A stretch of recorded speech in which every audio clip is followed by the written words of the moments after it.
以前在深圳，深圳太残酷了，男女比例是1:7，十几年前，竞争非常激烈。然后我单身了8年，就跟我儿子，后来就没办法了，父母老赶我说你得嫁出去，否则的话不留你了。没有办法，就在网上找了他。淑芬到美国来的故事既有趣又传奇。国内很多大龄女性抱怨找对象很难，而淑芬的故事似乎给了大家一种新的思维以及一种新的婚姻的可能性。淑芬说她在国内很难找到对象，似乎上帝对她关上了那扇门，但是为她打开了另外一扇窗。他是在网上认识的。对，我2婚，他也2婚。我有1个孩子，他3个孩子。我来这里之前我没出过国。真的？没出过国。然后他就去了5次。我妈就说：“哎，这个他去国内看你，1年去了5次。对我妈说，这个人看来是真心的，你可以跟他去。而且你儿子这么大了，她说，万一他敢对你咋样，你儿子也能打得过他。”之前我们就去深圳大芬油画村买了这个画，我们一起选的，然后让人写的，就说：“哎，不管怎么样，嫁出去的女儿泼出去的水，就随遇而安了，就把这个带过来，就一直挂直到现在。”这是我妈妈跟爸爸。都是在老家住，妈妈、爸爸、哥哥。您是哪里？广西人吗？我是客家人，我是广东梅州，也不叫梅州，就是揭阳的。揭阳，对。我有意思。对，前几年还这样洗衣服。现在还这样洗吗？有，还这样。我们正聊着，他的先生回来了，他叫 David， 一位典型的美国人。听点中文吗？你会说中文吗？我会说一点中文。哎呦，就几句就没了。他说所有跟蛋有关的东西都是不好的，什么坏蛋、王八蛋、滚蛋。那叫什么 ？David， 就是 David 嘛。我妈叫他 David。我妈不会说英文，然后鼓足了勇气叫了他1次，叫 David。对，大卫。来这边。好，我看一下。Okay, you guys just. It's your host. Nice to meet you. Nice to meet you too. 假如你不是英语老师，你会教过来吗？那是另外一种可能性。She likes your podcast. 你是听我语音还是听什么啊？我听你那个喜马拉雅。对，那个素芬是我的听友。然后也很高兴认识 David， 他今天去买了好多大螃蟹。这个是张博的，是张博的大的螃蟹。你买了1个大螃蟹。素芬准备了一些食物，正好下午我们去阿米什人，就是一个拒绝现代技术和文明的那个村落，到时候肯定有很多很有趣的发现。在马里兰，那个素芬告诉我怎么认这个螃蟹的公母，你们猜一下哪个是公，哪个是母？他说内裤如果是公的螃蟹穿3角内裤，尖尖的，然后这个圆圆的就是母螃蟹嘛。然后女人嘛也丰满一点，对不对？对。蓝蟹、大螃蟹，我们品尝一下马里兰的。素芬告诉我们怎么来吃这些马里兰大蓝蟹，以及需要准备什么样的调味料。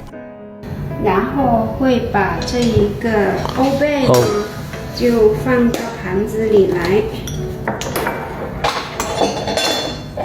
这些来自海里的大螃蟹，吃起来和其他的螃蟹味道还真的不一样，不仅肉多，而且很鲜美。螃蟹真漂亮啊！这都是真正海里的螃蟹。Not as good as the ones last year. 时间还没到，实际上吃螃蟹还要再等一等。到了9月份的时候更好，但是你看现在还有点青。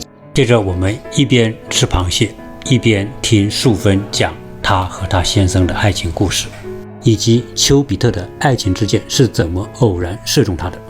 他就想，我要找一个菲律宾人来做老婆，结果他就上网去，他的想着是找菲律宾的。He want me to tell our story。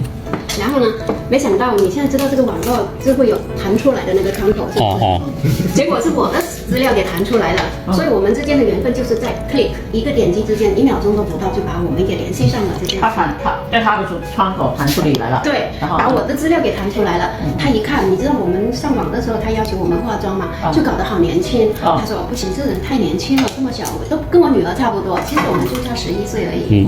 而且我也比较喜欢年纪大一点的。就这样子。就联系上了，结果就是那时候他没有去中国，他也不知道 QQ， 也不知道微信。他从来没去过中国？没有。然后他就通过那个 email 跟我们联系嘛。然后每天因为有时差，我早上起来就像写作业似的，就先查一下那个邮件说，看他给我写邮件了没有。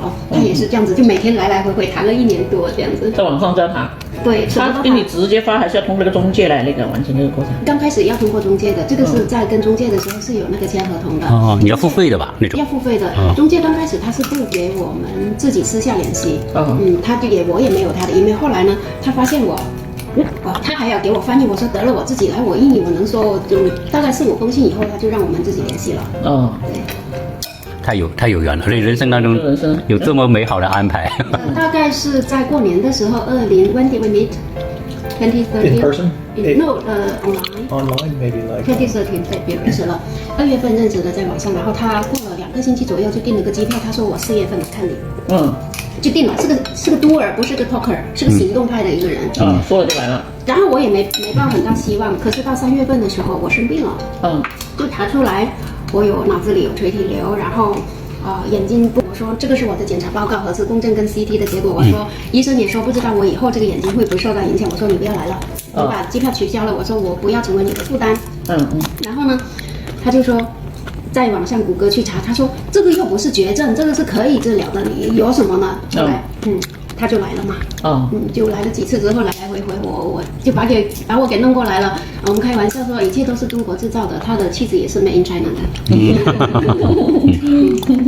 I asked her, why does she want to move to the United States? And she said, who said anything about me going to the United States? You can move to China. 我也跟他讲，因为他爸爸也是觉得我可能是为了一张绿卡要来的。我说那你也可以来中国，我在深圳，你去香港，很多人说英语，你要找工作也很容易，对吧？我真的不想来。其实我在深圳大学读书的时候，我就已经接到这边那个大学的录取通知书要我来了，就96年的时候。可是我不想来，我不知道美国在哪里，我害怕呀那时候。没错。我儿子就在旁边跟他讲。不要回答他这个无聊的问题。然后他就说，我先救你啊。我说那你妈妈怎么办？我妈有我爸呀。他就这么说了。但是呢，也不是每个人这么说。上一次我们不是去坐船嘛，我就问他的一个朋友，我说有没有人问过你这个问题啊？就我把那个问题问了一遍，他说，我会先救我妈的，因为我可以娶第2个老婆。就是他老婆没在边上，是不是？他没有老婆。对，所以要看什么情形下。对。Ask if his wife and mom fall in the water. Straightforward. I felt comfortable around you. 非常直截了当，而且他跟我在一起很舒服。I feel, yeah, you and Billy, you really appreciated me. I appreciated you guys. You know, our interaction, the chemistry. 我跟我的儿子比较赏识他，就是我们之间的互动都比较好。We went to the beach in Shenzhen. 我们去大梅沙了，然后他。And it felt natural, like 就很自然，一切就是一家人一样的。然后我儿子那天也专门请了1天假，因为他辍学了。他在中国是个坏小孩，在老师的眼中。但是我作为母亲，我就觉得他太调皮了一点。就这样子。结婚以后，这个会有。他先生是典型的美国好男人，说话有礼貌，善解人意，而且非常细心，非常包容。我有好几位女同学和朋友都像素芬那样，在美国找到了他们的另一半，而且他们的生活非常幸福。我就是要学着去适应彼此嘛，互相了解嘛。But mostly good, mostly mostly good. Too late to regret. 要后悔也太迟了吧？这是拿的可不能退货了吗？Yeah, Amazon is better, right? 还是亚马逊的政策比较好。90-day return policy. 对啊 ，Amazon 90天免费退货，是不是？我退不了了。幽默，对，我喜欢老外的幽默的这种感觉。对，就让你觉得很轻松。祝福素芬和她的先生永远幸福快乐。请关注鸟叔看世界。